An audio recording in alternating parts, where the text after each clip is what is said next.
Good afternoon, Chairman. Good afternoon. Good afternoon. Today is March 3rd, 2016. This is the Board of Liquor License Commissioners for Baltimore City. We have two items on our regular docket. Would you like me to proceed?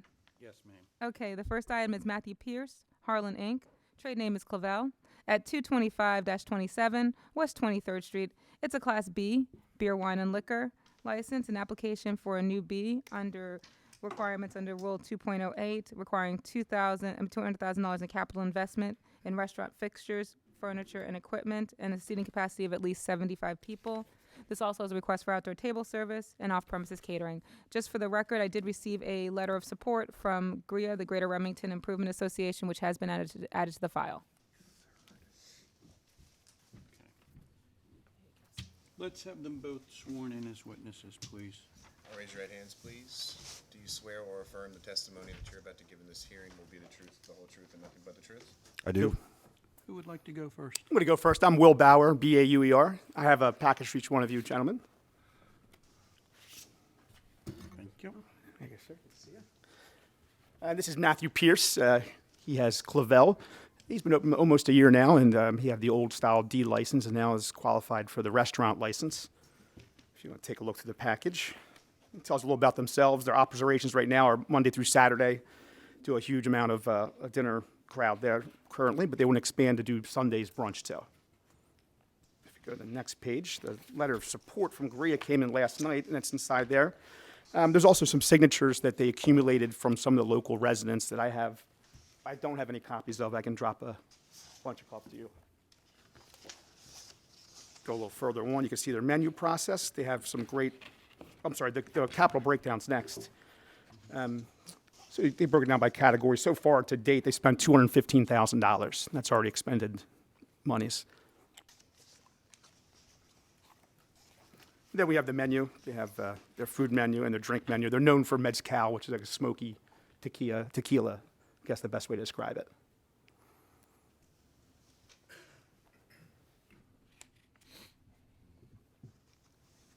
And some of the press they've gotten recently. They were named Best Restaurant 2015 by the City Paper.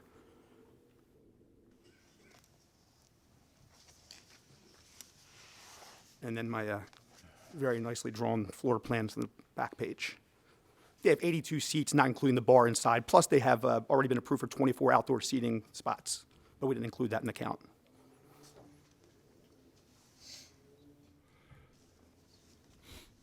Mr. Trotter.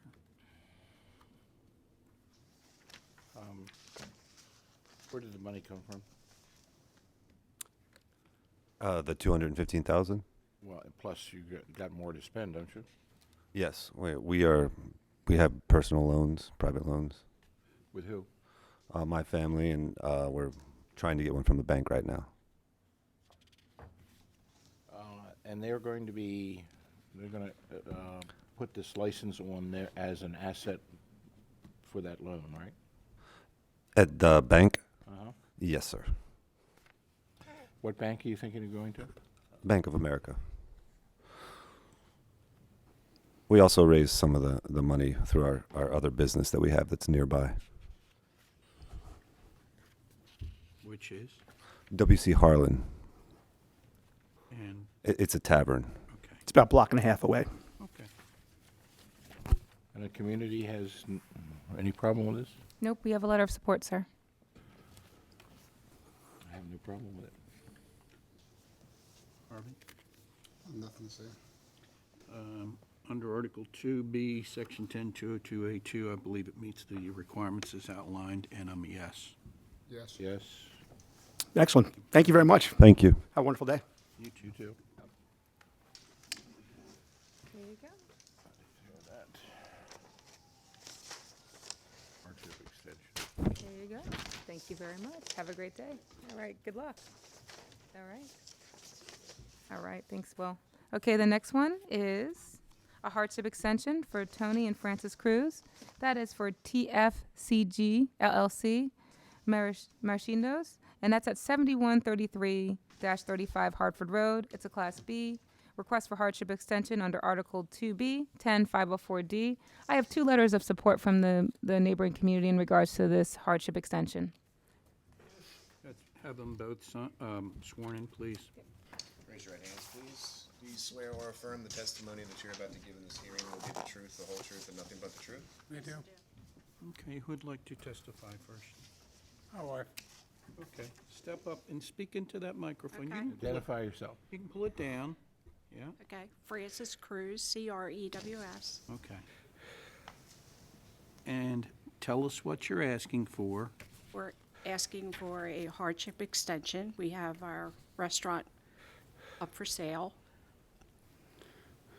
And the basis, the reason for the hardship extension is? We just the restaurant just didn't take off the way we expected, and we just going to retire. Okay. And you need additional days To in sell. order to secure a purchaser, Right, I'm assuming. Okay. yes. Yeah, we sold it 2 months ago. 4 months ago, we sold it. Well, You're Mr. Cruz. I am. Okay, because he's recording and, I'm Know who sorry. you are. yeah, he needs to know who you are. So you're I'm Tony Cruz. Tony Cruz. So now you sold it. We Did- sold the property about 4 months ago. And they have a magic word that I'd like to use, is that they were going to sell medical marijuana out of the building. but they canceled the contract. Okay, so the contract fell through. Yeah. Fell through. So now you're looking for a new purchaser. Right. And you want Yes. extra time to do it. Yes, sir. Just one of you can speak at a time, if that's all right. Okay. In your contract, you were going to sell medical marijuana? We out were of- not, no, the people who were buying the building and the liquor license and all the fixtures were going to sell what's that? Medical. Medical marijuana, yeah. But nobody got a license, so, Well, that license haven't been let yet, right. hopefully. It's not a judgmental call. Right. I did. My name's Muffin. I know So nothing. we had to start right back from the beginning again, putting it back You up have a for sale. realtor? You have a realtor? in We charge? do. Okay. And just to add part of the record, the last day of operations was noted as October 1st, 2015. That's correct. So you've had multiple extensions. No, this is their last day of this is their first. This is their first. Be It's the just first one, okay. yeah, but the last day of operations was in October of 2015. I'm a yes. Harvey? Yes. You don't need me, but that's a yes. Thank you. Have a good day, folks. Thank you very much. Okay. Medical I marijuana. just gotta get your last thing. And here you're paid. Thank you very much, ma'am. Have a great day. Thank you. Thank you. Okay. Good luck.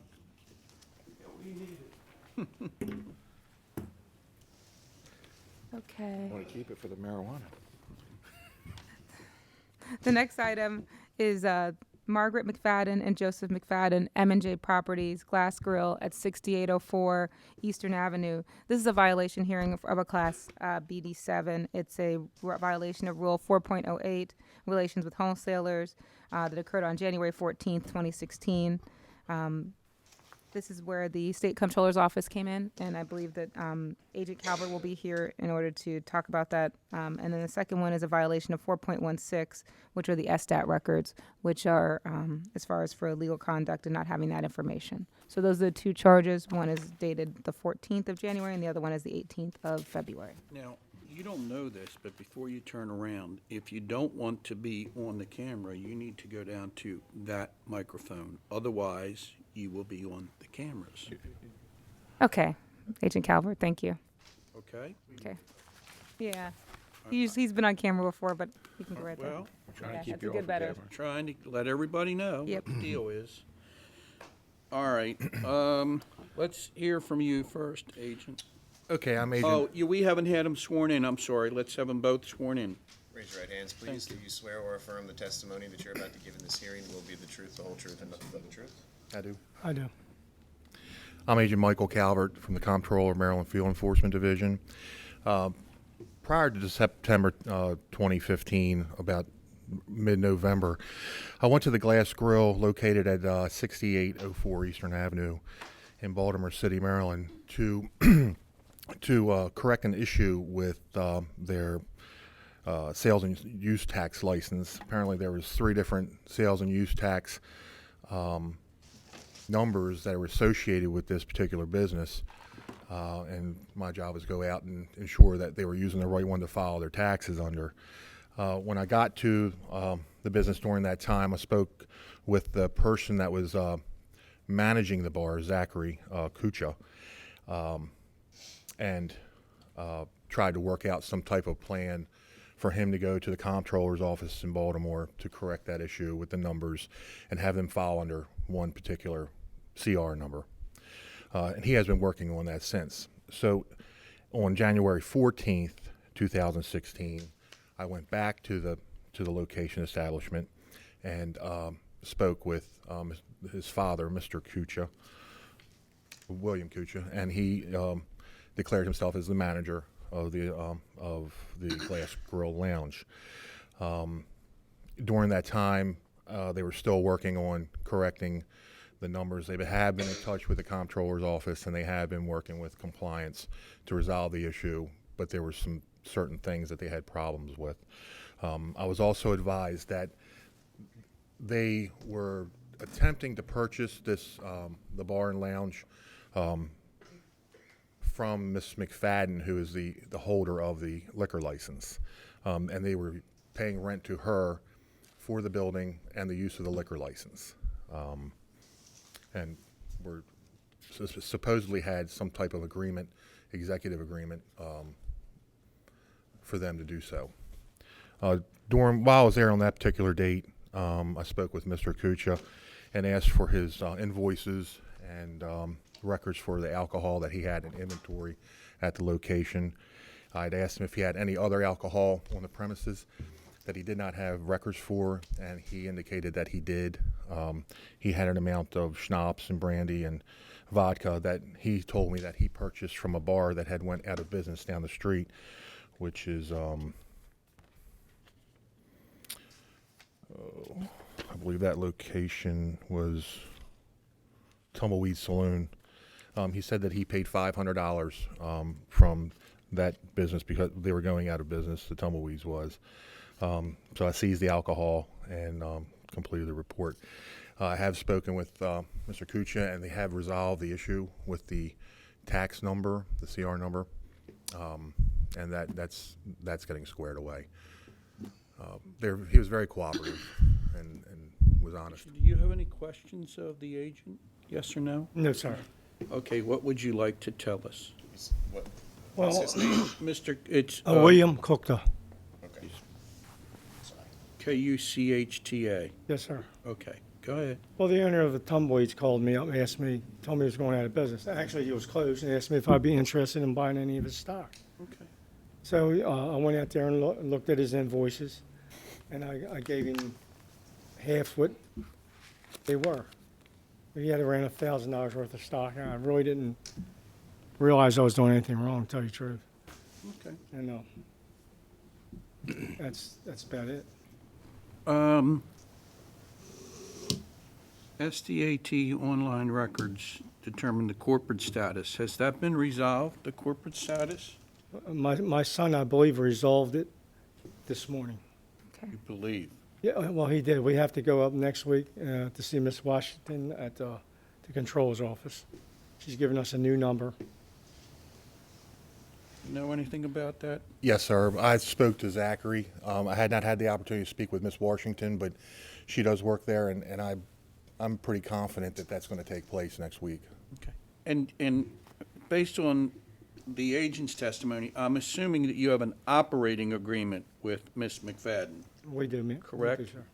Okay. Questions from the commissioners?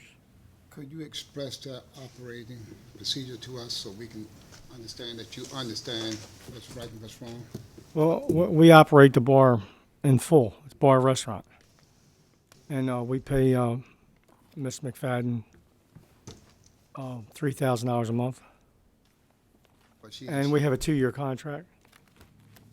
And before the 2-year contract's up, we are hoping to buy the establishment. But currently you have no agreement to buy liquor through or with her. You have no agreement to buy liquor through or with her. I mean, if she goes to the corner store and get a whole Oh, six-pack, no. that's just want to make sure you understand. Yeah, that. we buy from the company every week. I'm good. I just want to make sure. I mean, I made a mistake here. I didn't realize, An asset transfer. That's what it would be. Well, yeah, but haven't transferred yet. Yeah, no, you have to pay the tax with the transfer. Yeah, when they purchase it. Mhm. Okay. Let's keep Yeah, but technically, there's a violation on both, technically. Okay, they haven't had a violation in the last 3 years. So the question then becomes suspension and/or fine. I don't think it warrants a suspension. The issue then is how much of a fine. Agent, the- First offense? First offense in the last 3 years, yep, and he's under an operating agreement. This, the alcohol, that you confiscated all $500 worth of alcohol, correct? That's correct. Right. Was he assessed any other fine by your agency? No, none. Okay. So you just lost the alcohol? Well, if it's written in the record that it be forfeited, he agrees to forfeit the alcohol, he won't have any right back to it. He'll lose that. Oh, hold it. You mean it's an escrow right now?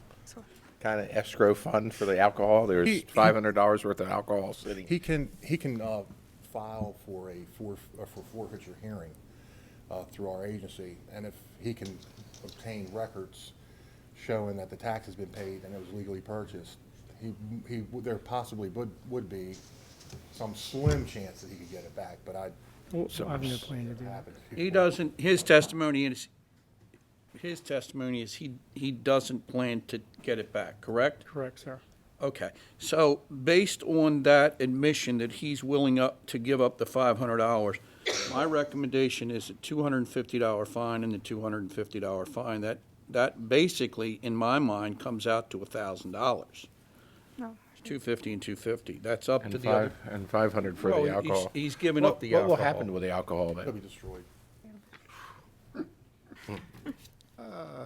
Well, the cost of the alcohol was, he assessed it for About $1,000. $1,000. So I think $500 total fine is enough. I think he's basically paying for the alcohol that he would have had if he had done that. Oh, through bought it legally. Legal process.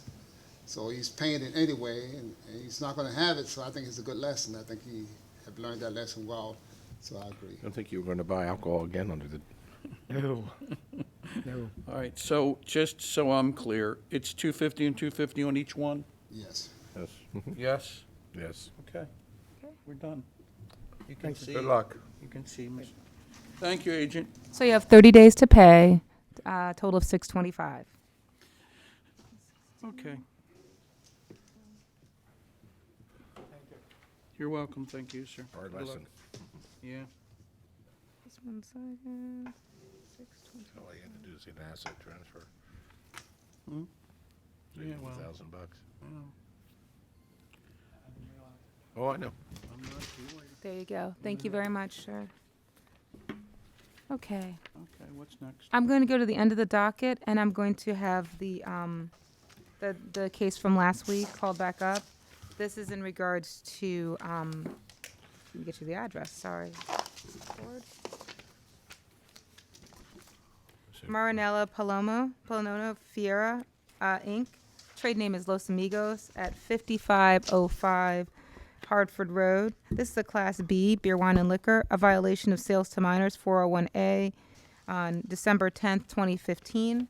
And then there's also a violation of 3.03 C records on December 10th, 2015. Counsel? Good afternoon, Mr. Chairman, board members, and Madam Secretary. For the record, Paul Schuman on behalf of Los Amigos. Are you going to contest, or are you? This is going to admit? be an admission, and we would waive a formal reading of the statement of violation. So the charges as written will be entered as an agreed stipulation, Madam Secretary. The charges as to sales to minors and the lack of records, correct? Correct. Mr. Schuman? Okay. So stand by, gentlemen. I don't think we'll need your testimony, but stand by at any rate. And we'll hear you, Mr. Schuman, in mitigation. Thank you, Mr. Chairman. First of all, let me apologize for the confusion last week. There's both this violation and then a transfer hearing. I actually thought this hearing was this week, so thank you for rescheduling, and I apologize for the confusion. Well, actually, we had it on once before and they didn't show up. You didn't know that. I did not know that. But then last week was the second time they didn't show up. Or I think it was on once before and we postponed it. It was postponed once. Right. And then no one showed up last week. Okay. Got him here now. That's what We're- matters. We got it. I'm with you. In terms of the sales to minors, this is Laura Sanchez. She is currently working under an operating agreement, running the bar pending a transfer from the current license holders, which is set to take place in 2 weeks. What happened on this particular evening was that the person who actually served the underage person was a friend of Ms. Sanchez. Ms. Sanchez had to leave the bar to go pick up her children, and unfortunately, no one else in the bar spoke English. So she left this friend in charge just until she got back in case anything should happen, so that there was someone speaking English there. This person does not normally work there. She has not worked there since.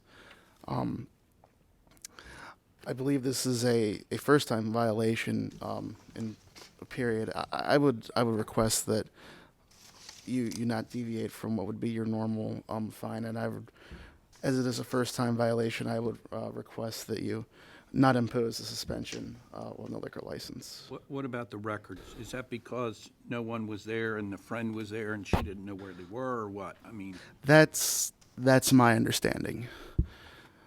Otherwise, I know that they've been keeping records pursuant to both statute and agreement. My question would be, why would somebody let an underage person control the bar? Is that what that's not what he said.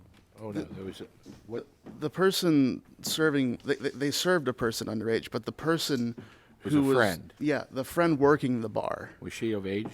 She was of age, correct? Yes, Okay. she was I of age. misunderstood you. And the person that was left in charge of the bar never served alcohol before, didn't have alcohol awareness, didn't know the laws, didn't know. That's my understanding of that. Right, unfortunately. That's So correct. The person put the license in jeopardy because of that. That's a fair statement, sir. Okay. That's all I have. Mr. Jones? How do we know you have your records? Did you bring them with you? They need to be sworn in before they answer. Is your right hand? I was talking to the attorney. I mean, if he has the records, he can I produce. do not have the records.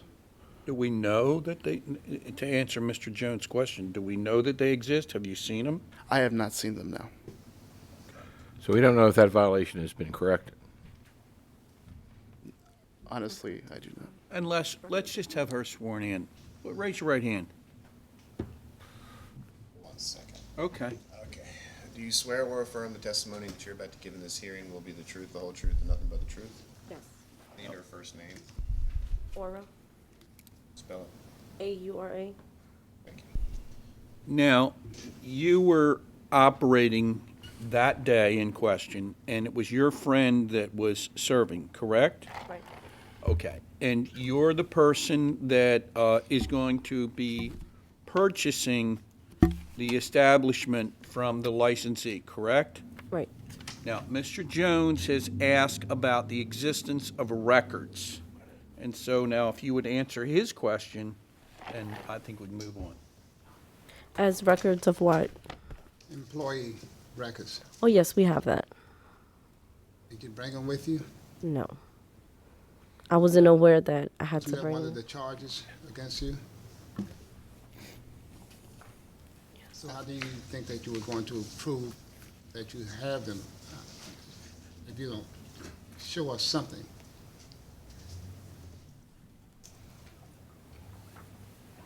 I could provide copies of those records by the end of this week or the beginning of next at the latest.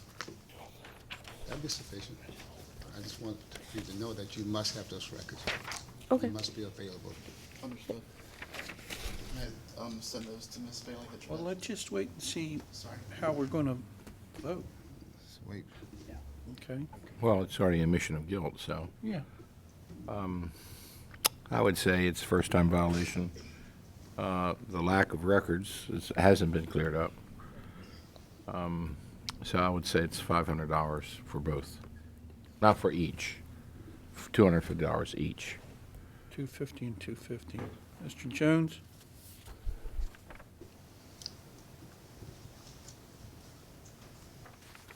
I'm taking a moment here because, we have to make things very clear that when these violations are before us and you've been notified that you have a violation, you need to come before us ready to defend whatever your position is. Or correct. And so when you come, it's like if you even have an attorney, it's like a disrespect for the board to me. That's how I look at it. We're not that soft. We really aren't. But this time, give us copies of all your records, the ones that we're supposed to have. And I think I can go along with that. 250 and 250, but 250 and 250. I would like to give the council a drop-dead date on the record requirement, Mr. Jones.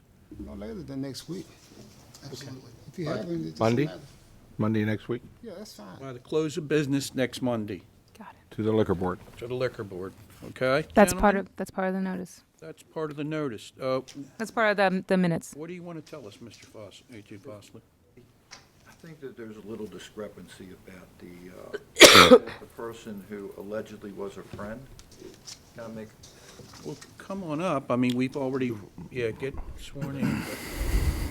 Do you swear or affirm the testimony that you're about to give in this hearing will be the truth, the whole truth, and nothing but the truth? I do. At the time that the server, the friend who fled the scene, that no employee records could be provided, if this was a friend, why couldn't even provide us with the last name of this individual? I have a little bit of problem with that statement that this was allegedly a friend. Okay, well, they weren't charged with lack of cooperation, okay? So that's not on our docket. Yes, sir. I understand what you're saying, but they weren't charged with that. So we had no idea what the age of that person was. And we don't have any evidence, and we don't have a charge. I get it, I understand it. They're not charged with lack of cooperation, okay? Yes, sir. Okay, so it stands what it is, 250 plus the hearing fee, end of business Friday, records. Monday, I'm sorry, to the secretary so that Mr. Jones gets to see them, so that we know we have them, okay? Yes, sir. You'll have them. Okay. So that's $625 total, 30 days to pay. Thank you, Commissioners. Yes, sir. Thank you. There you go, Paul. Thank you. No problem. I'll follow up with you in email. Thank you, sir. Everything going off, okay? Yeah, whatever. Was that you? No, it wasn't me. That was somebody else. Somebody else. Okay. Yep, I'm ready. We're going to go right back on the schedule. The next one is Brian Winfield, Eagle Entertainment, LLC. The trade name of this is Paparazzi Nightclub at 407 East Saratoga Street. This is a Class BD7, beer, wine, and liquor. A violation of sales to minors, 4.10A, that occurred on January 29th, 2016. And a second violation of 3.12, general welfare, also occurring on January 29th, 2016. Mr. Kudensky, what are we going to do? Well, let's try it. From the record, Melvin J. Knensky, representing the applicants and licensees, I'm sorry. Okay, let's have all the potential witnesses sworn. That would be these two gentlemen. No. And Officer? these three, right? Raise your right hands, please. Do you swear or affirm the testimony that you're about to give in this hearing will be the truth, the whole truth, and nothing but the truth? Yes, I do. Who's the lead on this investigation? Agent Foster. Let's hear from him first.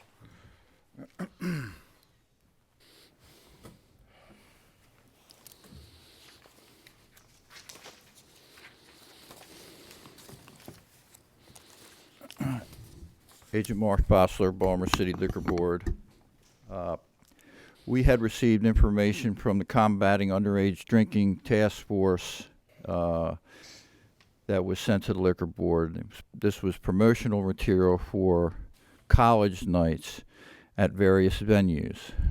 On January 28th, Acting Chief Inspector Howard and Inspector Darrell Clark monitored an event at Bamboo Club, 229 North Franklintown Road.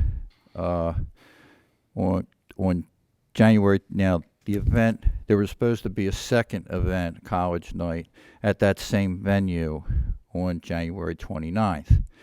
Myself and Inspector Chris Amalis went to Bamboo Club and found that venue closed.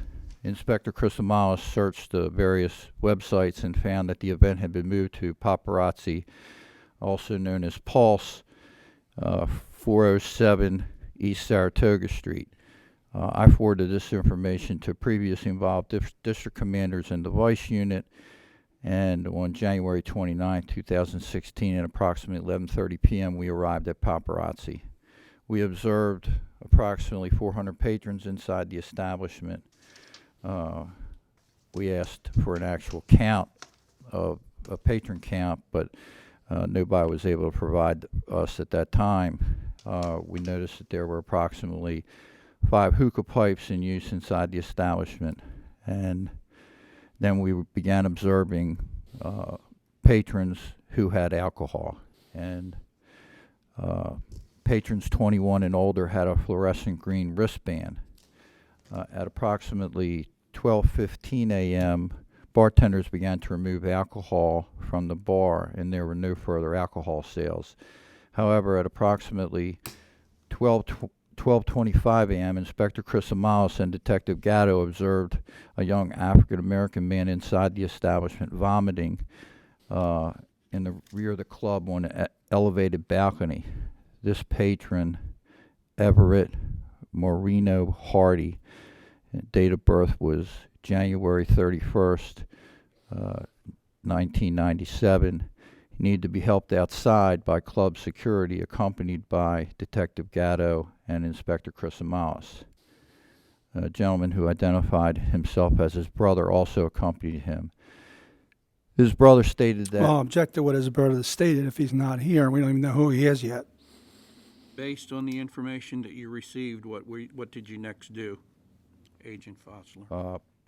I spoke to Mr. Hardy and asked if he could identify the bartender who served him. Well, I'm going to object because we don't know that he was served at all at this point, but...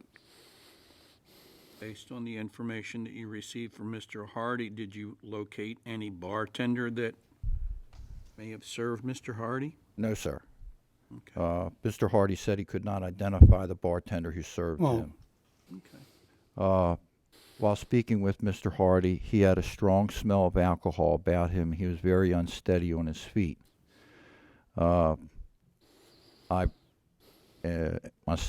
Inspector Chris Amalis, violated the establishment at that time, and Detective Gatto and Inspector Chris Amalis could provide additional information as to what they observed.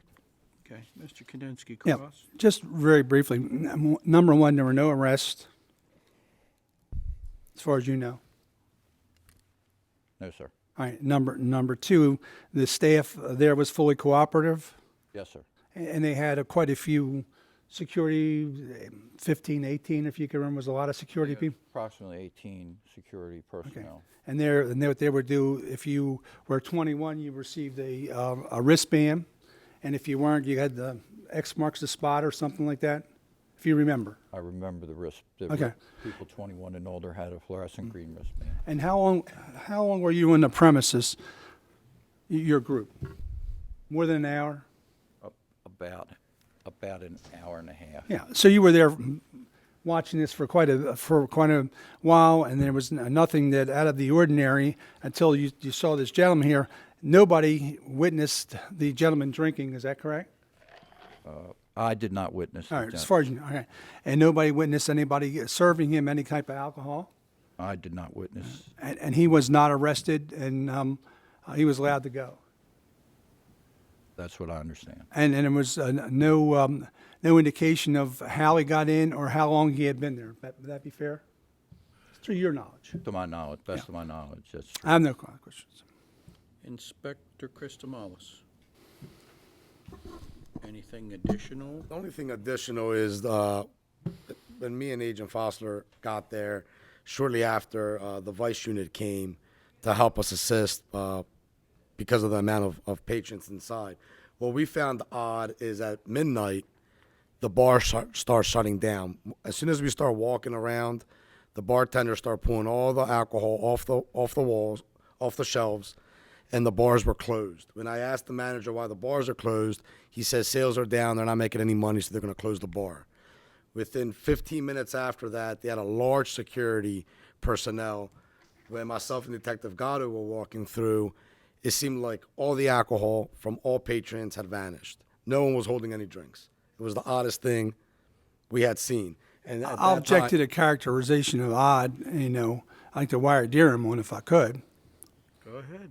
Let me ask you, if you've been to places where people were not being served alcohol at all, you go to places where nobody serves alcohol. Absolutely. All right, and is there any reason why they couldn't close at 12 o'clock or couldn't? No reason at all. All right, and they could open at 6 in the morning Sure. if they wanted to. What time did you get there? We got there just around midnight, before midnight. All right, and then when you were there, now I'm not trying to find out, you were there to assist the Vice squad or they were there to assist you? It was a joint venture. And there was no problem? No, as far as No, there's no rowdiness, Absolutely no problem. Everybody's all right. And when everything was finished at 12:25 or whatever it was, the crowd dissipated and they all went home. Correct? That's negative. That's the place was just as crowded at 12:25 as when we got there at 11:30. So did people ever leave? Or they stay there past 2 o'clock. We weren't there at 2 o'clock, so I couldn't testify. When did you leave? Would you say? We left, say right around 12:45, 1 o'clock, right around there. So the same people that were in there when you came in, give or take, some people coming and leaving, were there when you left. I can't testify to that. It was 400 people. People were coming and going. When we left, there was people still coming in the front door. All right, and you say 400. How do you get that number? Why couldn't it be 375 or 416? If I had a clicker, I could have been more Yeah, accurate. but I mean, who gave you the number? That's what we estimated. When we Estimate. have to go through, and when the security doesn't have a clicker, we have to go through and at our best judgment estimate the amount of people, Why? because that's we want to keep it for our records. So if Unless you- we empty the so- club and have them all enter in again. If you go to the stadium, you ask Mr. Bisciotti, is there 80,000 people here, or you would just estimate it to be 80,000 people? I haven't been to the. You haven't been to the stadium, Raven but game? complain. Okay. It wouldn't be important as to how many people were there, would it? Not when I go as a fan. It's not important to me. Okay. I haven't been on there on official business. I have not. Yes, sir. Okay. And regarding anything with regard to this individual, you didn't see anybody give him anything or serve him anything? I personally did not. I can't speak for Detective Gatto. Okay. No further questions.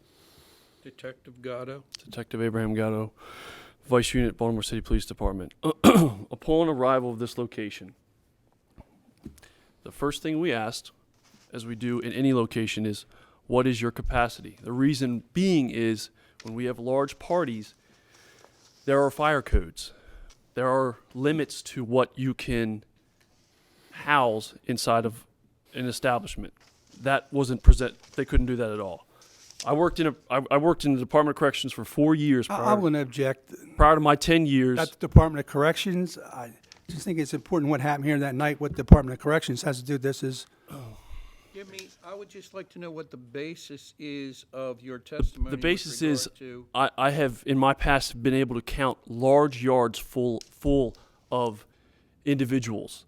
Okay. And this club was to the level to where, and I did this for 4 years, became very good at it. it was very hard to even count within 30 feet in front of me because it was so crowded. Now, moving on from that, they couldn't give us a capacity.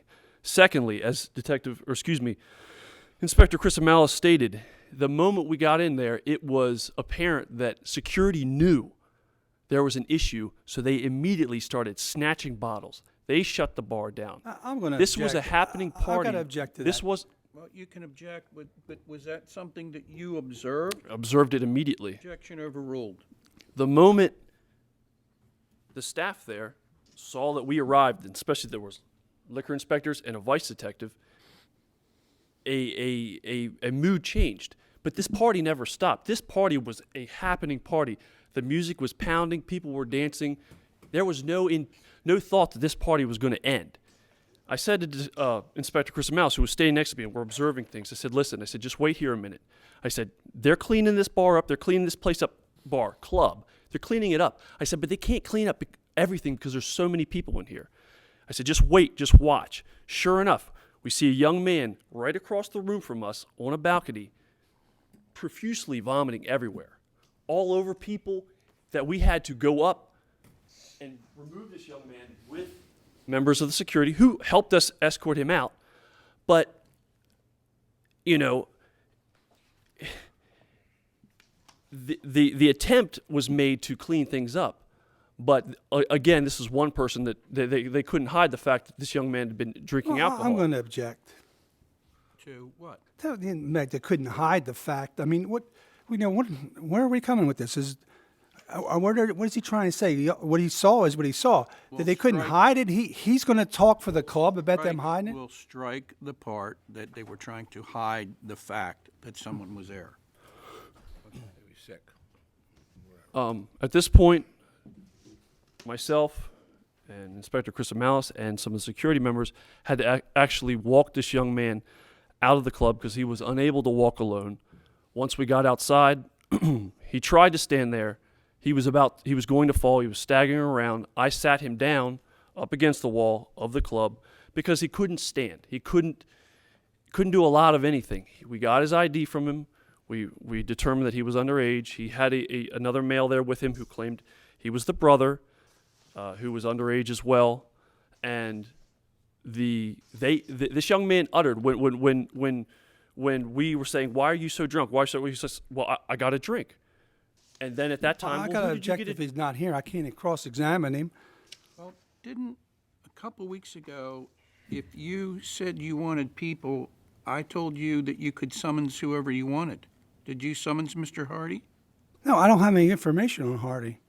You got it on the charging document. Yeah, and his brother? You tell me where his brother's name is in there? I got you on brother, but you can't get me? Where is that? Where's Hardy?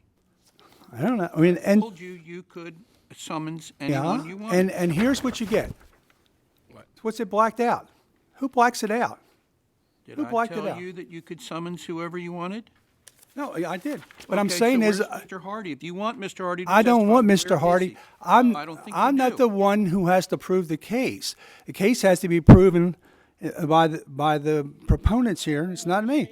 But please, don't object to a lack of a witness when you've been given the ability to bring a witness in if you want them to testify. Well, I've got to object to protect the record. If you're saying things about somebody who said something, who said he was his brother, he was this, why couldn't it be his mother in drag? I don't know. Okay, noted for the record. Okay. Not a problem, Mr. Okay. Kudensky. Detective, anything further? In closing, the young man, we received information from him. We memorialized it there, and we pretty much advised them that a report would be written. The club didn't close till later on that early morning because, again, I was monitoring the radio not far from the area in the Central District, which is where this club resides, and I heard radio units mentioning as the club exited. So the party continued. The party wasn't about to end at 12 or whatever time that they started to say. The party continued. But when detectives were there and liquor inspectors were there, suddenly alcohol had to cease. That's all I have to say. All right, cross-examination. So who said the party had to stop At 12, was there a sign there that said 12:30? No, the comment was made that, oh, well, sales are down and things are starting to slow down, so that's why we're stopping the alcohol All right, sales. but it didn't stop. They didn't have to stop for any particular reason. You're right. They stopped because we were there. Yeah, it's because you said that. No, because we were there. You didn't buy anything, did you? Didn't have to. Oh, no, you didn't, because you never buy anything when you go in there. Don't have to. Yeah. Well, Oh, wait a second. Now, then, and the gentleman, was anybody locked up here? Not to my knowledge. So was there no problem? They had security? Could you repeat that? They had security there working? Security was there, yes. So they had everything under control? Their opinion and my opinion of control on laws and liquor consumption of underage minors, that may be two different things. Well, you didn't ask them to evacuate or close down, did you? I simply went there and observed what was No, happening. but I'm That's all I asking- had to do. I just asked you, did you tell them to evacuate or close? I didn't have to. What's the capacity on the wall there? Did you look? I do not have the capacity. I'm merely giving the testimony of what events unfolded. So you're not saying they were over capacity, over the limit there? Well, because they didn't have a count, counselor. No, but I I'm not couldn't saying even to you, determine. do you know what the capacity was? Did you look on the wall? No, I did not. Okay. They're not charged with. No, I got it. But, you know, I didn't bring in capacity. I didn't bring 400 people. You bring it in, and I can't ask the question. You can ask the All right. question. I'm just telling Now, you. what's that- Mr. Hardy? Did you give Mr. Hardy a breathalyzer? No, I did not. Did you see whether he was under the influence of any type of other drugs or he was sick or anything? That's not something I could determine, no. So you couldn't do that. So you don't know, A, how long he was in there. Right, I could only go off of his word. So you didn't see him go in. Mr. Hardy, you didn't see him go into the place. No, You didn't see him drink anything. no, I did not. And the only time you saw him was up on the stage. Yes. Was he up on the stage or he was behind a speaker or was he just sitting on the stage? No, he was in a crowd of other patrons. There's stages and balconies within the club. All right. And then what was the time when you left? Approximately.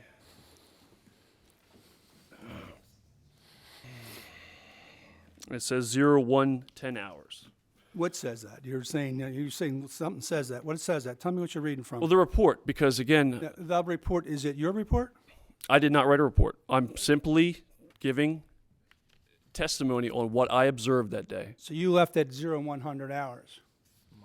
On and about that time, yes. All right. So there was nothing illegal about them being open at 1 o'clock in the morning. There's never been any question about the legality of when they were open. And there was nobody, people were still coming and people were still going.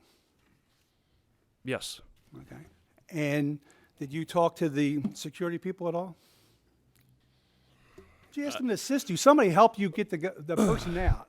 There was I don't know the name of the person. It was there was several security guys who, when we were in there, hovered around us and began policing the area up. So the engagement that I had with any of the guys there were, what's the capacity? Well, we don't know. Okay. Well, why aren't you selling alcohol? Well, it's slowing down.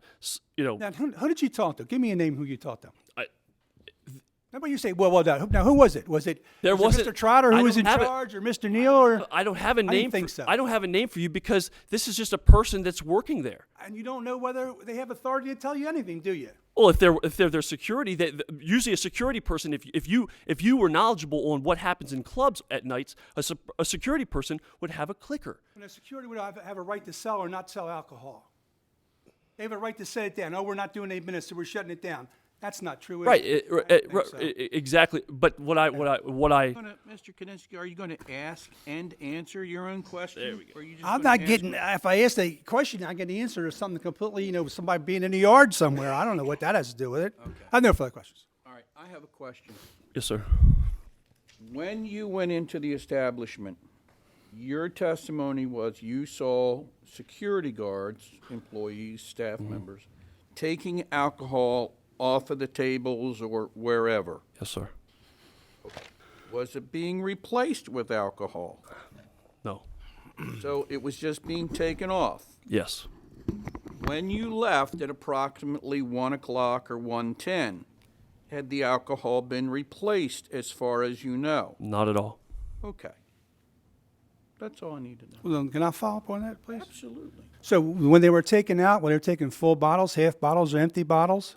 There were cups. There were cups, like the ones here, this clear cup. There were bottles. There were various different forms of liquid containers. Some which might have been alcohol, some which might not have been alcohol. You don't know.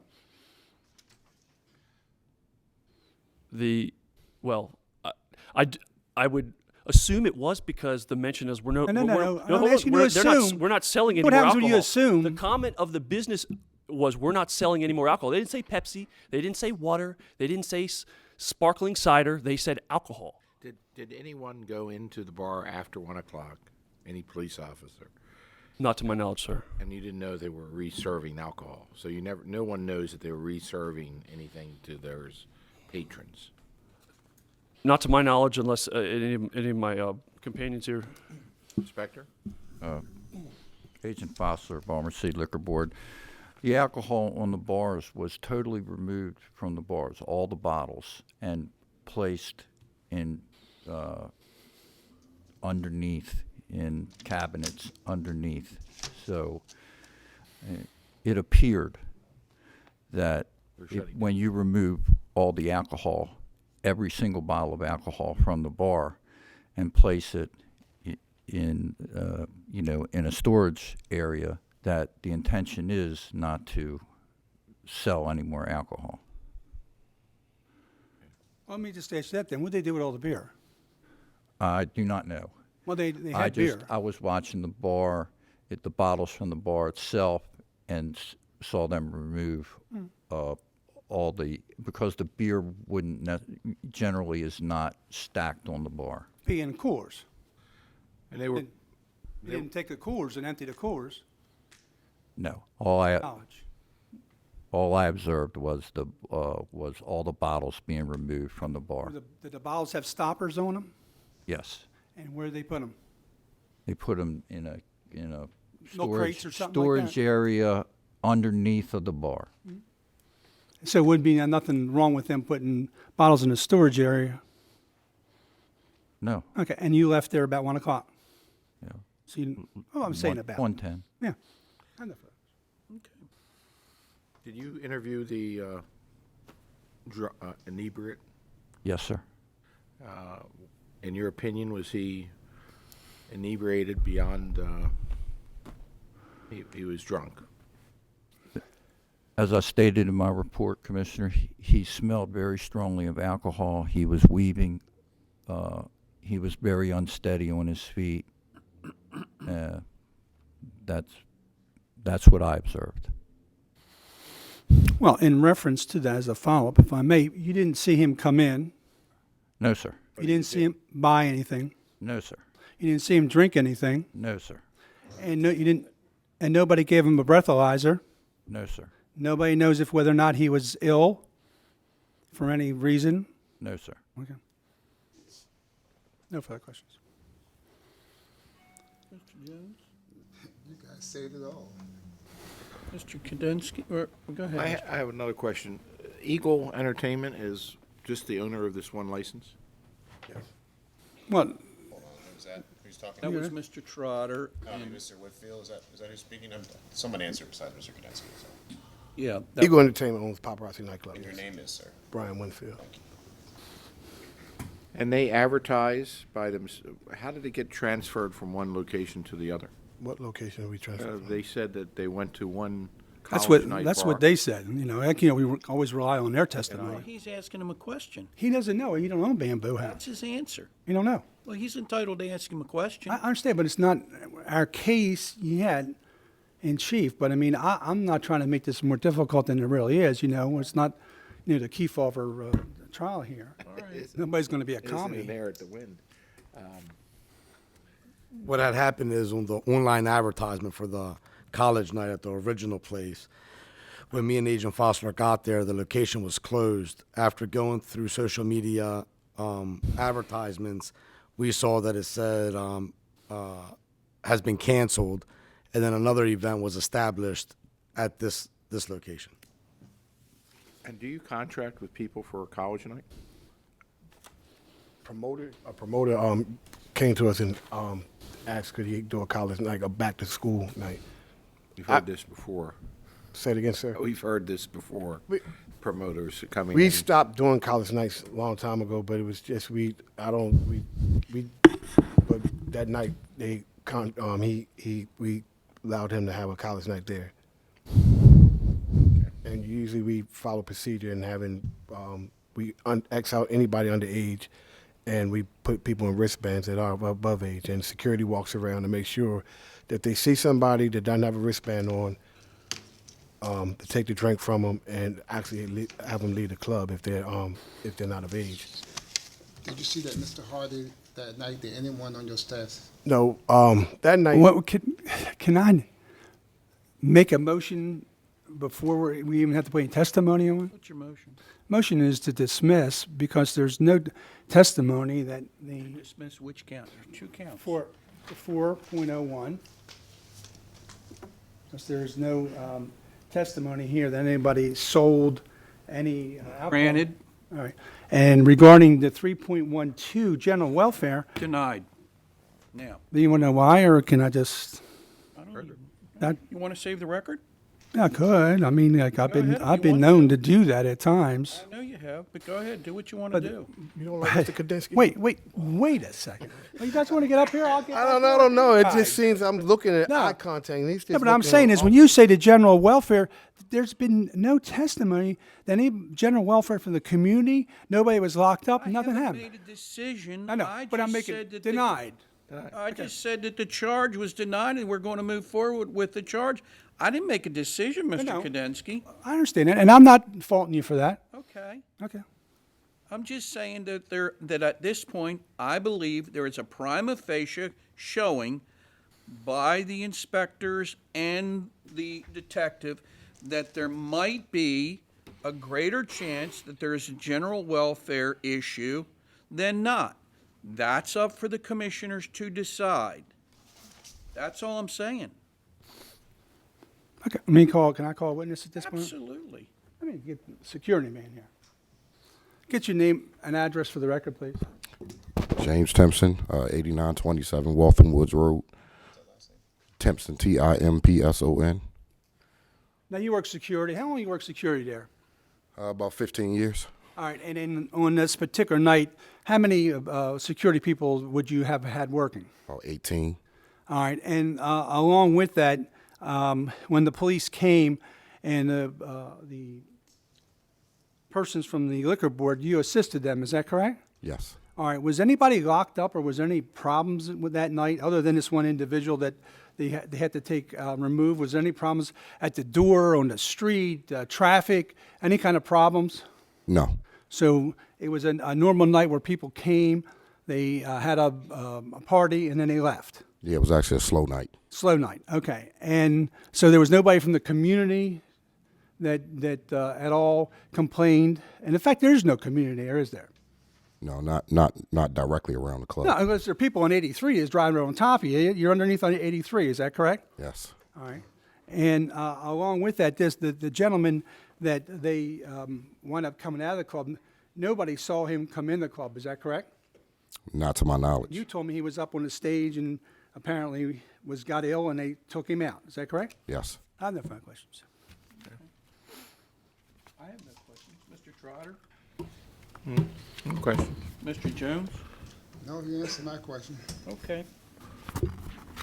That would be the sum and substance of the case. The owner is here. I mean, he would just say the same. There was no disturbance to the community or general welfare of anybody there. One individual who we do not know, A, how he got there, B, what he had to drink, if anything, and C, we know whether he was ill from some other reason. No, there's no breathalyzer. Nobody's got any other type of information. And yet there's this charge of violating the general welfare. Whose welfare was it? It was one individual, and that was it. Except the people he puked over. Well, we don't know that. We don't have nobody here. There was testimony of that. Yeah, he said he was puking all over the place. Then he said he puked on somebody. We don't have, the problem is you get these cases here, and you want to believe that I'm here for the licensee. Show me where the licensee did anything here that would warrant anything in the case. Hey, look, I've been at football games where people fall and throw beer on top of me and all that kind of stuff. I've been in baseball games and there. So it's not the kind of thing where you're saying, well, gee, the guy's good. He's responsible for everything that happens in the place. There was no community outcry. The place continued. They didn't close it down. It was nothing like that. So it was one individual, if you believe what they say, one out of 400, that was sick for some reason that we don't know. How many times they could have took him to, Mercy and pumped him out and see what was going on. Didn't happen. He went home. They let him go home. See you later. But yet everybody wants to come here and they want to bring the licensee in.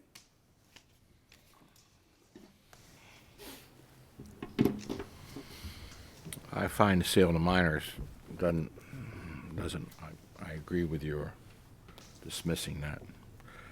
I just find that a person came into the place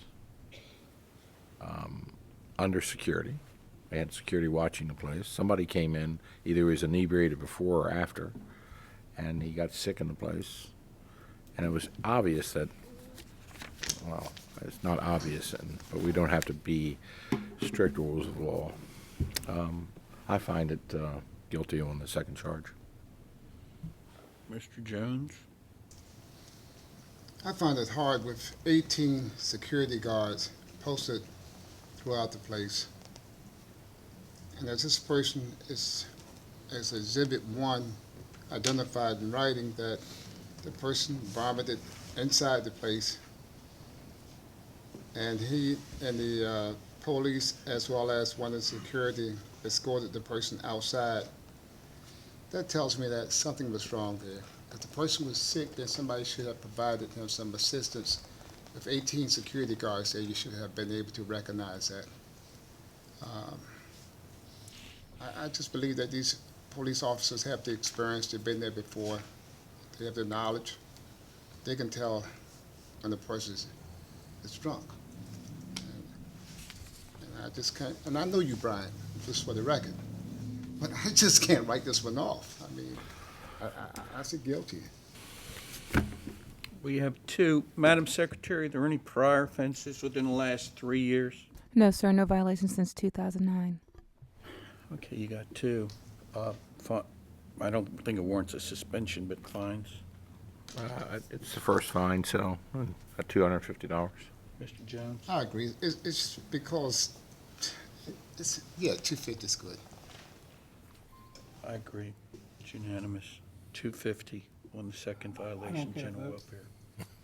Not this You don't time, get I a don't vote. think. Yeah, no, you don't get the vote. Try us next week. 250, Mr. Me wanna look it up. Kudinski. So that's a total of $375 with 30 days to pay, sir? Yeah. You did a good job, Mr. You did a very good job, Mr. Kudinski, as always. Very good argument. Right. Here you go, Mr. No Kudinski. time.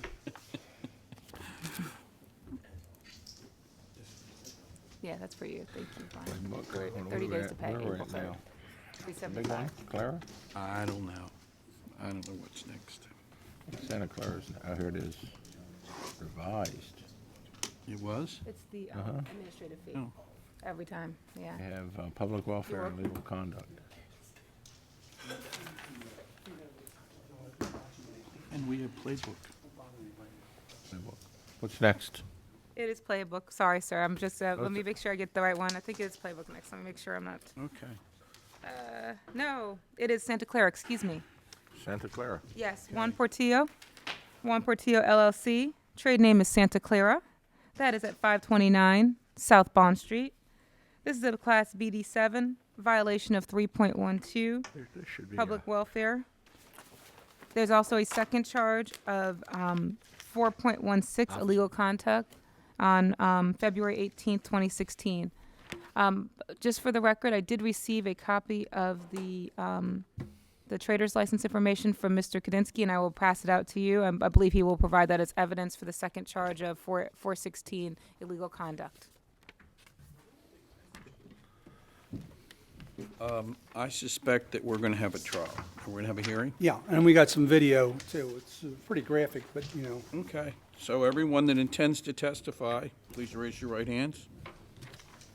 Do you swear or affirm the testimony that you're about to give in this hearing will be the truth, the whole truth, and nothing but the truth? For the record, Melvin J. Kudensky representing the licensee. We could take care of that, last one, because we have good standing and they are been reinstated. That being by far the easier of the two, because I don't think anybody's going to present that other than from the records. Well, here's my question. I know where you're going to go with this. You're going to want us to dismiss it, but here's my question. On the date of the occurrence, they were in violation. Well, they may not have been. Go ahead. I mean, what's the violation?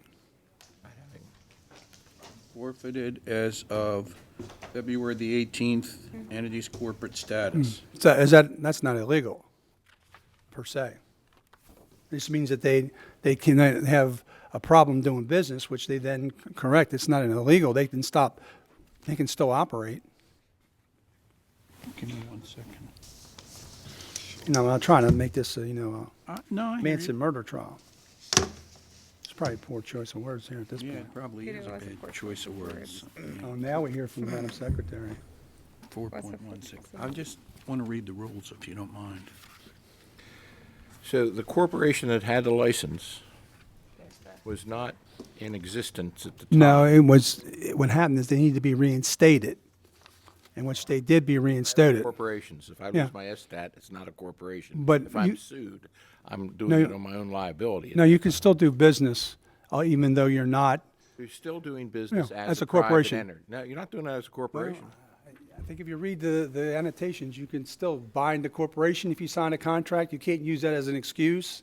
Can't use any of that.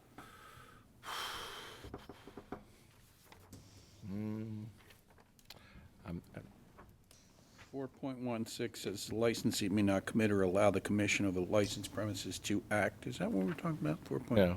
No, wait a minute. Yes, right, it is. It's- 3.1. No, that's the 4. It's contrary to any federal, state, or local statute, law, or ordinance, or that is against the public peace, safety, health, welfare, quiet, or morals, illegal conduct. And what Mr. Kudensky is saying is it's not illegal to operate a business, even though the charter has been forfeited. Because if the charter has been forfeited, it reverts back to the stockholders individually, and they become individually liable, and that doesn't carry a sanction of a felony or a misdemeanor. Correct, and your license, your liquor license is still good, your sales tax license is still good, and your trader's license is still good.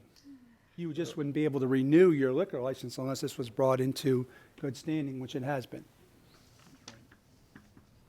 I'm going to yield to you on that one. Yeah, it's interesting. I yield. to that. Okay. Do you need copies of those documents? I mean, No. Okay, I had provided them You can before. provide them. She's going to get them in. Okay. Well, Give me a second, Mr. Kudensky. 4.16, illegal conduct. Motion granted. Next. Public welfare. Officer. Just get him a You going to swear to me? They've been sworn in, yeah. Good afternoon, ladies and gentlemen. On February 6, 2016, at approximately 01... Hold on a minute. I need you to give me your full name. I'm sorry. My name's Officer Pittam, Pittam, Your first name. Brad, Thank you. with the Baltimore City Police Department Southeast District. On February 6, 2016, at approximately 01:35 hours, this officer received a call for an ag assault by shooting at 529 South Bond Street, which is the Santa Clara Bar and Restaurant. Upon arrival, this officer observed victim number 1, who was John Doe. He was a Hispanic male, unknown date of birth. He was lying on the floor with an apparent gunshot wound to the head. This officer also observed victim number 2, John Doe, Hispanic male, unknown date of birth, sitting in a chair with an apparent gunshot wound to the right side of his face. This officer also observed victim number 3, Mr. Oscar Torres, Hispanic male, date of birth 7/4/1995, sitting in a chair with an apparent gunshot wound to the left foot. This officer immediately requested medics for the 3 victims. Medics 1, 20, and 23 responded and arrived on scene. Medic 21 transported victim number 1, John Doe, the unknown date of birth, to Johns Hopkins to be treated and is in critical condition. Medic 23 transported victim number 2. I don't want to interrupt, but for the record, this is just from information received. That's what you were told, correct? Yes, sir. All right, fine. Transported victim number 2, John Doe, Hispanic male, unknown date of birth, to shock trauma to be treated and is in critical condition. Medic number 20 arrived on scene by victim number 3, Oscar Torres, Hispanic male, 7/4/1995, refused medical attention and did not want to be transported to the hospital. This officer requested crime lab at approximately 0200 hours, and crime lab tech 5842 was notified, responded to establish the crime scene. The crime scene was then processed with a collection of physical, ballistic, and trace evidence. CCTVs were located on the premises to be reviewed by detectives. Witnesses were then transported to homicide to be interviewed.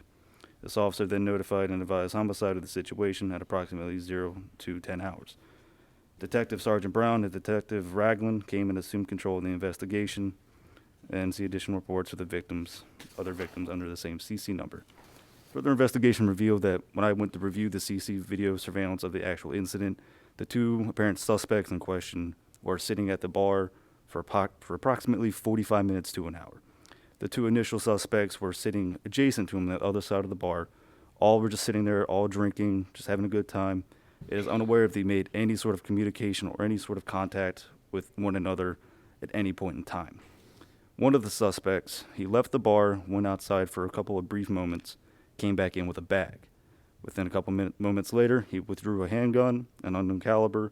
Him and his partner at the bar pulled mask on, walked up to the 2 suspects, shot them point blank range in the head. The 3rd suspect was on the other side of the bar next to the pool tables, where a stray bullet clipped him underneath the bottom of his foot. That is all. All right, so as far as you weren't a witness to anything other than the aftermath. No, sir. And then when you came, they were all cooperative with you. The people were there and gave you a copy of the video, correct? I did not obtain a copy of the video. I am unaware of my homicide division, if they obtained a copy. But me, myself, I have not obtained a copy of it. So did you ever look at the video? Yes. Oh, so you did see the video? Yes, the owner was there. He showed us and all the... And we have the video here, and we're going to ask that it be shown. But according to, I'm not putting words in your mouth now, according to your testimony, it appears that that's called the shooters and the shootees, where they weren't in any type of argument or anything. The shooters were at the bar drinking, and the other parties were at a table probably a few feet away. Yes, there was no discourse between them as far as you could tell by looking at the video. And I mean, there was no argument or any type of going back and forth. And at one point, weren't there 3 people at the bar initially, and one left, and then the second one left and came back? When I saw the video, I only saw the 2 potential suspects. But at any time when you saw there were the 2 people at the bar, Yes. one of which left for a brief moment because his drink was still in the bar. Yes, sir. You see him walk out the door. Yes. Then when he came in, he had something, and you could see him, and then he put a mask over his face. Him and his partner at the bar, yes. And then they walked probably from here to where the court reporter is, maybe. Yes, sir. And the fellows were sitting there, and they walked up to him, and that's when They pulled out the handguns they shot and him. started And then discharging. when they done, they turned around, and then they walked out the door. Yes, sir. That's as far as well as I'm aware. And that was it was all over. But is it fair to say that they've caught, as far as you know, they've got the shooters, right? From what I understand, yes, they caught 3 suspects in reference. All right. 3 suspects? From what I understand, yes. It was the one that went out and got the cab. It's a whole story on it, but that's Mr. There wasn't Mazza. 3 in the bar. One left. Apparently, 3 were together and one left to go get a cab. When the cab came, the second one who left went outside to see that the cab was there. It's called the getaway vehicle for one of another. When he came back in, he then went up to the bar, took his drink, went like this, went over, and then they've gotten a cab and left. Yes, sir. In your observation of the video, were the suspects heavily drinking, or were they inebriated, or any type of It's impairment? hard to say, but there were approximately 3 to 4 Corona bottles, I believe, that were on the bar.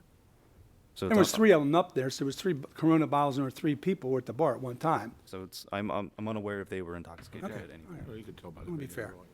fair. Yeah, what happened to the bartender? Bartender, I am unaware. It was mass. You'll see the tape. And once he heard everybody moved, they got out of the way. They said, let's move. Seeing the tape, officer, did you think there's any way that that could have been prevented? To be perfectly honest, I'm no expert in it. I'm not 100% sure. Mr. Jones? Have you received many calls in reference to this establishment for disorderly conduct? Myself, I've only received this one call for this establishment. Do you know of any calls that may have been received for your district to go out to their location to investigate for disorderly conduct? Not that I'm aware of.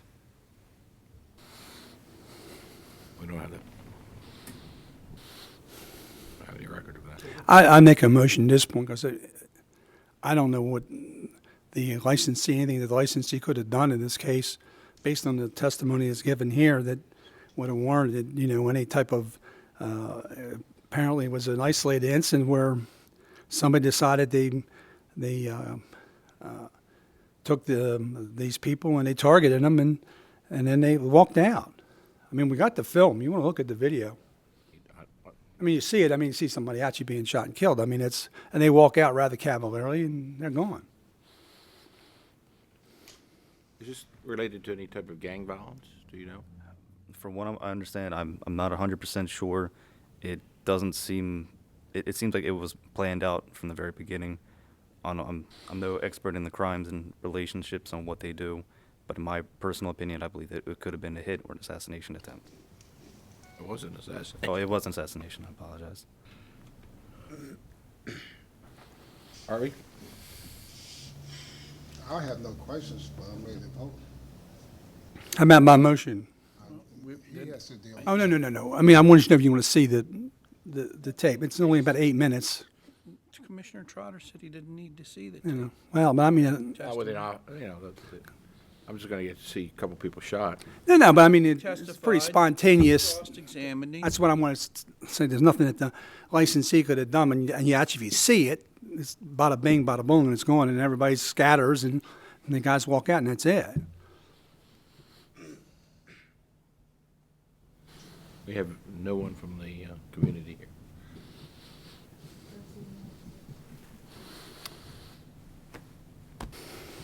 Need a vote?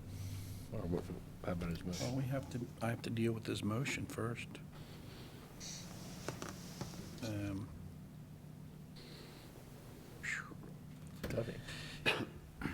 Let me just say this.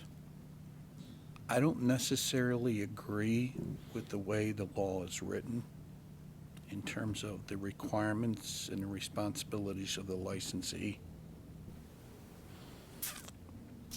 But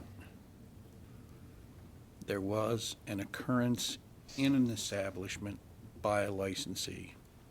Based on the prima facie, I would say that it would be held over. Now, if you want to submit, that's up to you, and then we can go right to the, I'd like to make that video part of the record just to show that there was really, based on what we have, and it's not a long. I have my IT man back there. you have it on a flash Plug, drive, yeah, right? a little plug.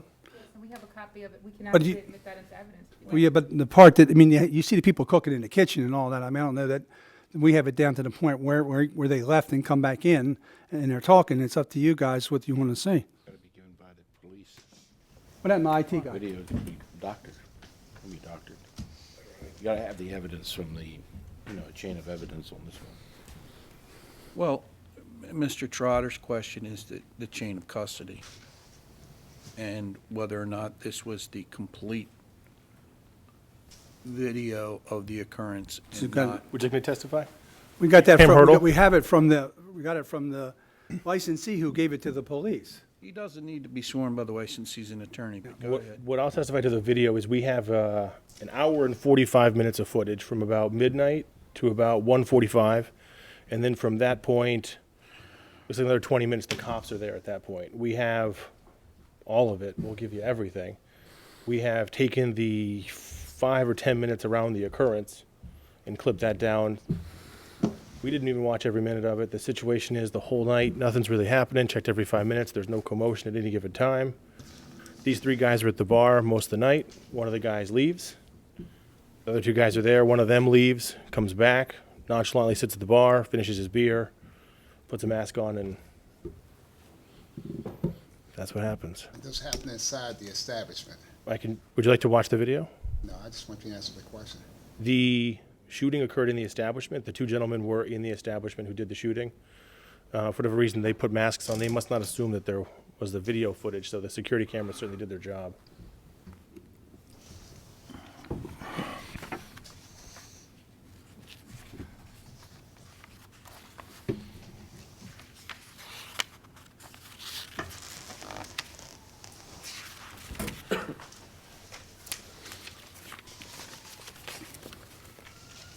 As I've said,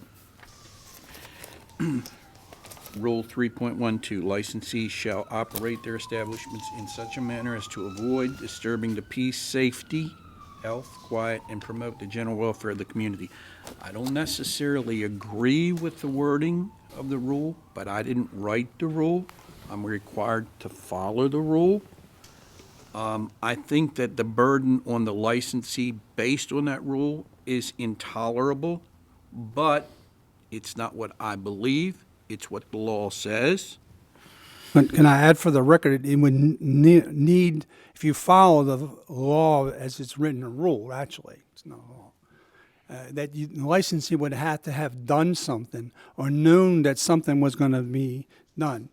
And I hate to beat this thing to death, but I know I'm right, and nobody never believes me. One day, maybe somebody will write in and say, people get beat up at the Horseshoe, they get beat up at the stadiums, nobody ever holds anybody liable in the parking lots, and you're saying you got to know that this is going to happen in order for you to do something. If somebody just happens to walk in, there's the chicken case that go into the federal court where somebody got in an argument, they're in line with chicken, they're trying to sue KFC. They're saying, how would he be any more liable in a hit than somebody else would be liable?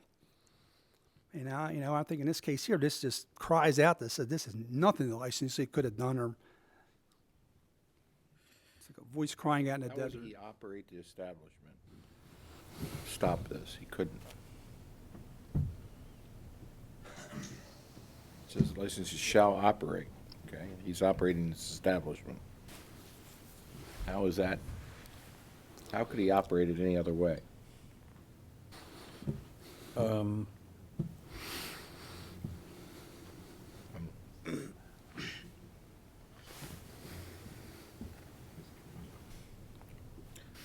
I need some guidance. I get the impression that you do not believe there's a violation. I'm leaning that way. I That's get why- the impression that you do believe there's a violation. Yes, I do. Well, the plot thickens. My belief is that because it happened inside the establishment, we know that this happened. I mean, the evidence is there. Overwhelming. So, I mean. But, and I'm not, and I know your feelings on it, I know. The nature of this type of business, and it, is That's silly. he's responsible. That's my belief, based on the rule that we just read. No, but it And says shall operate their establishments in So- a way, okay, to avoid. How would he operate it to avoid? He didn't avoid it. No, because but I how see- would he? How would he have done? That's up to him. I can't tell him how to run this establishment. I yeah, just but evaluate reasonable. what I What you're see. saying, but if you apply it to everybody. I'm talking about this case. I got it. But you know how many years I've been using that, and nobody ever does it. And I'm saying, if you, based on this case, especially with the police officer, there would be no way they would have known that could have happened. There's just no way. I mean. It did happen. Yeah, I know, but just because it happened doesn't mean that they're a liability because they have a liquor license. The only way that he could have stopped it is put metal detectors at the front door, okay, and have a guard there. That would have stopped it, maybe. Might have had a Should have gunfight. had- Knowing the nature of the business, you know all the possibilities. You know that Yeah, but guns not- come in and out. But, Mr. of. Judge, you go to Sabatino's, nobody wants you to go into Sabatino's. If you've been shot at, we're eating a plate of pasta, they're not going to say Sabatino's is liable because you got bad linguine clam sauce. Well, I'm through. You do what you want, from my point. Okay. finish.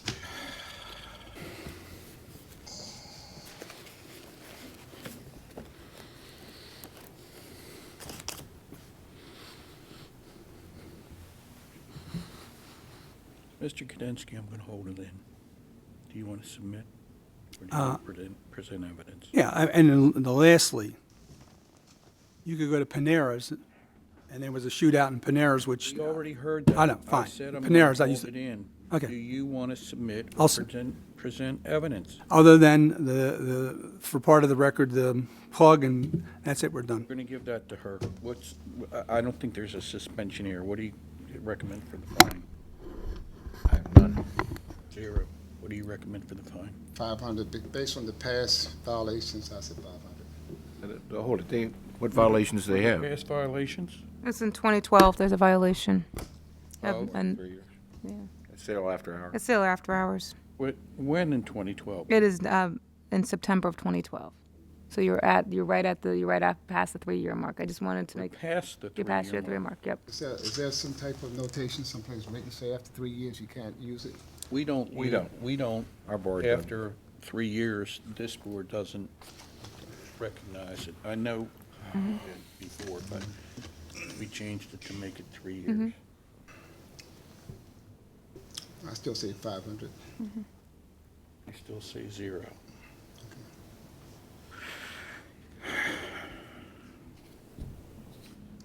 Just for the clarity of the record, Exhibit 1 would be the admission by the tape or the flash drive? whatever, yeah, Flash flash drive?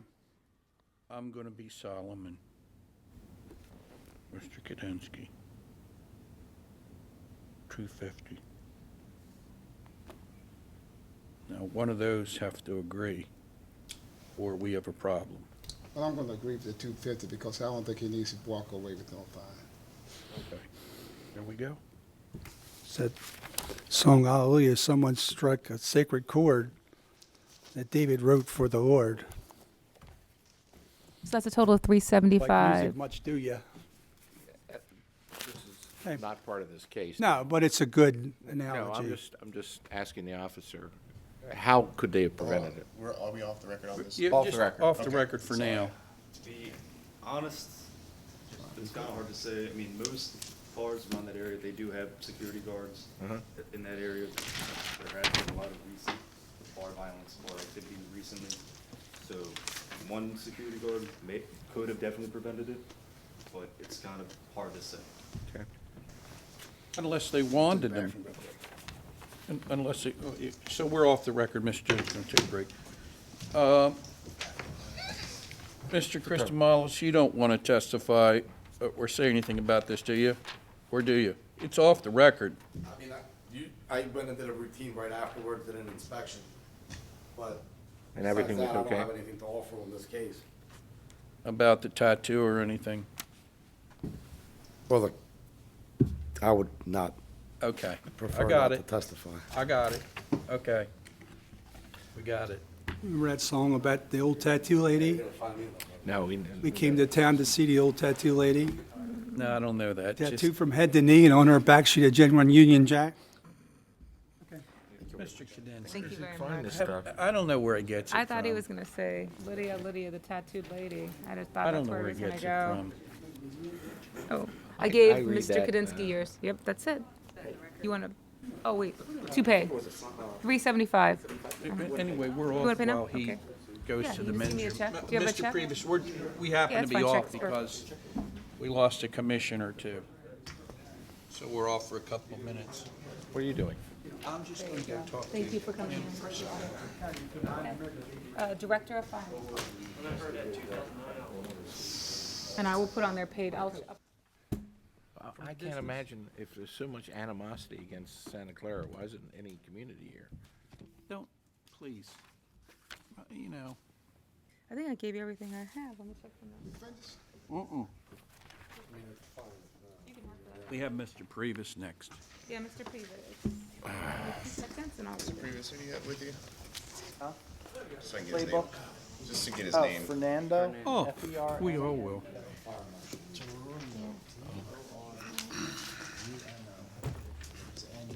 Grenier. We doing playbook? There's a place. Inspector Christomalis, John. Yes. Would you tell him about if he doesn't want to be on? He's fine, he doesn't go on there. Okay. This is the January. I don't have February. I don't think many fire people go undercover, do they? I don't have any idea. Here's the entire file. You guys can look at it. It's right there. That way you know where. Uh-huh. Mr. Previs, Yes, sir. I Okay. think we may be just about ready to call your case. Great. On the record. I'm all ready. Okay. Go ahead. William Matrosini, Donna Matrosini, George DeVille III, and this is Wedig. Trade name is Playbook at 6700 German Hill Road, a Class BD7. There are two violations. The first one is a rule 4.16 for illegal conduct on January 17th, 2016, and the second is for sale to minors on February 6th, 2016, and that's violation of Rule 401A, sales to minors. All right, Mr. Previs, what are we going to do? Good afternoon, Mr. Chairman. Peter Previs on behalf of the licensees. I just want to explain something that to my immediate right is Mr. Fernando Toruño, who is one of the managers at the establishment and was present. Mr. Will Matrosini, the owner and licensee, was scheduled to be here with me. He went home sick with the flu, and it was too late to have any of either of the other two licensees come because they were at work. So we are prepared to go forward and apologize for the inconvenience, but he is home sick with the flu. We're going to have the okay. hearing. Have the hearing. We're going to have the hearing. Yes, sir. If you're okay, we would like to have the hearing. I'm fine with it. Matrosini is well aware Everyone of the that intends proceedings. to testify, Okay. him, I don't know if these two, please raise your right hands. Do you swear or affirm the testimony that you're about to give in this hearing will be the truth, the whole truth, and nothing but the truth? I do. Mr. Chairman? Yes, sir. We would like to admit the first violation, 4.16, on January 17th, 2016, regarding the fire violations. Deny the 4.01A sales to minor on February 6th. However, we stipulate to the facts. If testimony, that's fine, but we would stipulate to the facts, but I'm denying the violation for technical Okay, reasons. so the gentleman from the fire department, can I release him? Yes, sir. Have a good day. You stayed around for nothing. If I'm I could sorry. just have Inspector Heinlein confirm that everything was taken care of. Yes, sir. The violations in question was life safety issues, as far as blocked egresses, camouflage egresses, and a alarm system that was not operating, and those issues all have been abated. Okay, and you issued a civil citation for $100 on those. That's correct. Thank you. You're welcome. Your first name, Inspector? That would be Michael, Michael. Thank you. Thank you. Thank you, ma'am. Thank you, sir. Thank you. I'm sorry that you had to stay all day, Inspector. Well, I but enjoyed your company. Had I known, I would have Quite a show. let you go, but you to blame that on Mr. Previs, so I don't. No, the other guy was to blame. Okay. Oh, well. Okay, so we've got an admission and a denial, but an agreed stipulation to the allegations, and you just want to be heard, I take it, on the sale to minors. Yes, Is sir. that correct? Yes, sir. Okay, so let's hear you on the sale to minors. Okay. What do you want? You want them to testify? No, You said if you're going to they- stipulate to the facts. We would stipulate to the facts. Okay. And sure, if you want, Facts are I'll be that- heard. Yeah. Okay, The so facts are that one was 20-year-old Parola, and the other one was Blanca, 19 years old. Yes, sir. Okay. Okay. So then I'll be heard in argument on that. I Okay. guess a motion. All right. Rule 4.01A. And you just granted this for Mr. Kadensky a moment ago. Well, that doesn't mean I'm going to grant it for you. Oh, I understand. Okay. I'm used to that. Okay.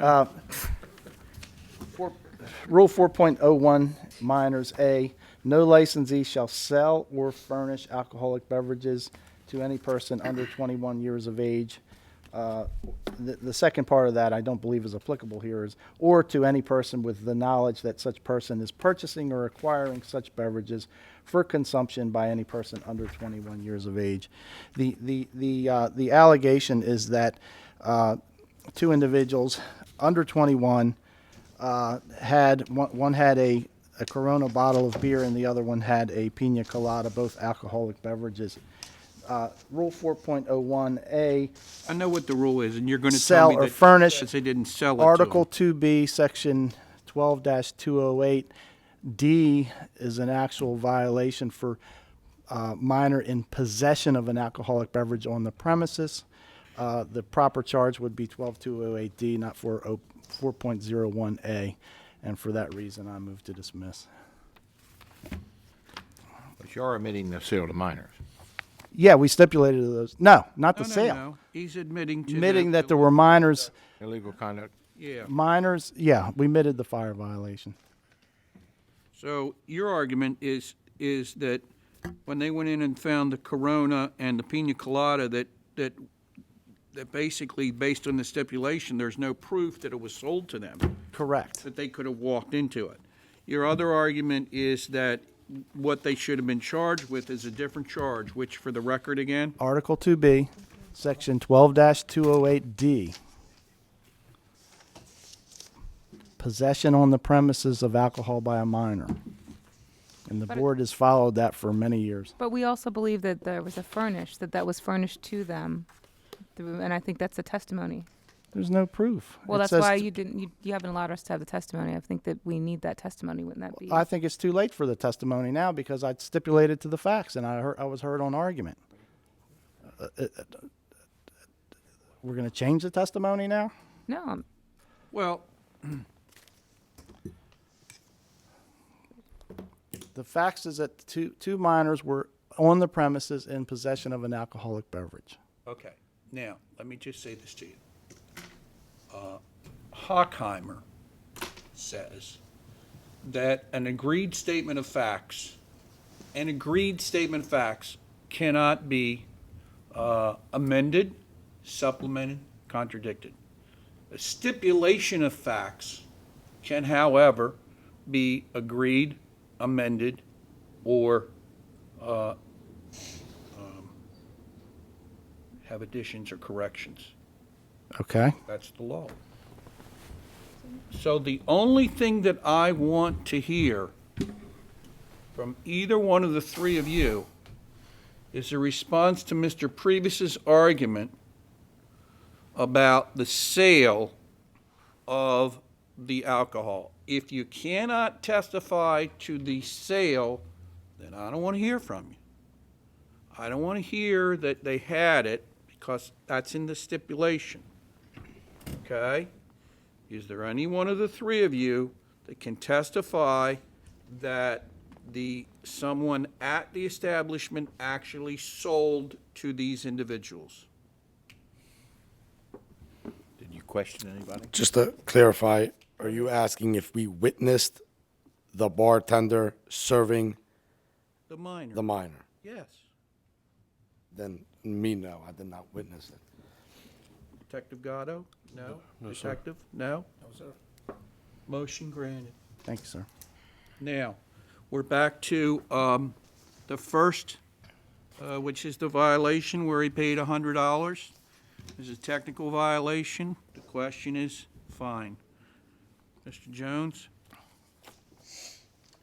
I say $500 based on past occurrence, history of his history. What are the violations? Protest for noise, hearing violations, violation of Rule 3.02 was dismissed. However, 4.01 was There's 2 found, pages I'm of sorry, violation. 2.12 was found guilty, $3,000 fine, plus 125.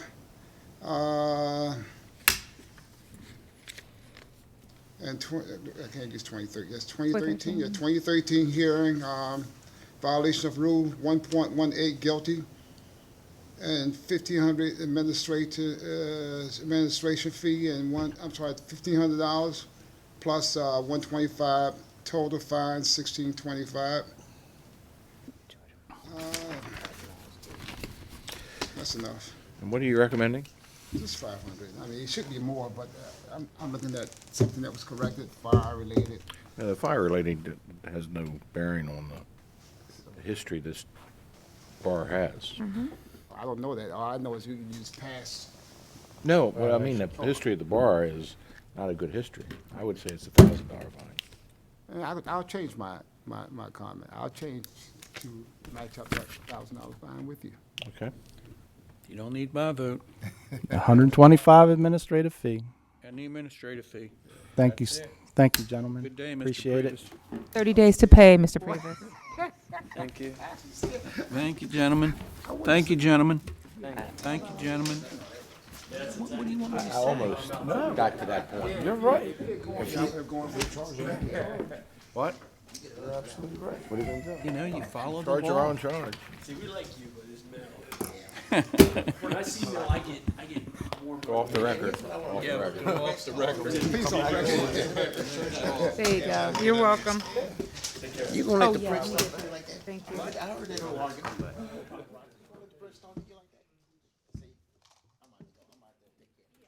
Here's my question.